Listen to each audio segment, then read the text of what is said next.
MD अंमली पदार्थ विक्री करणारा तरुण अंमली पदार्थ विरोधी पथकाचे ताब्यात. एकूण 60,000 रुपये किमतीचा मुद्देमाल जप्त.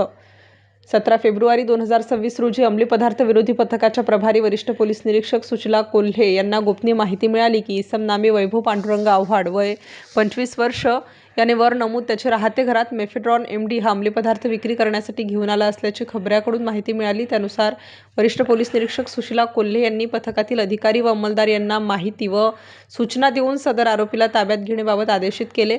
अंमली पदार्थ विरोधी पथकातील अधिकारी व अंमलदार यांनी कौशल्य वापरून त्याचे राहते घरी सापळा रचून व पोलीस श्वान पथकात नव्याने दाखल झालेल्या जॅक या श्वानाच्या मदतीने आरोपीचे घरात असलेला एकूण 7 ग्रॅम वजनाचा एमडी मेफेड्रॉन 35,000 रुपये किमतीचा अंमली पदार्थ हस्तगत केला.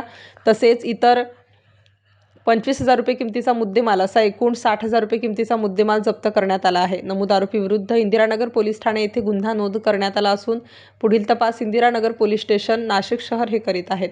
सदरची कामगिरी वरिष्ठ पोलीस निरीक्षक सुशीला कोल्हे, सहाय्यक पोलीस निरीक्षक सचिन चौधरी, सहाय्यक पोलीस निरीक्षक विशाल पाटील, सहाय्यक पोलीस निरीक्षक रंजन बेंडाळे, पोलीस हवालदार भारत डंबाळे, पोलीस नाईक संतोष सौंदाणे, पोलीस अंमलदार गणेश वडजे, पोलीस अंमलदार बाळासाहेब नांद्रे, महाराष्ट्र पोलीस अंमलदार अर्चना भड सर्व नेमणूक अंमली पदार्थ विरोधी पथकाने कामगिरी केली आहे. स्टार न्यूजसाठी मोहसिन पठाण, नाशिक.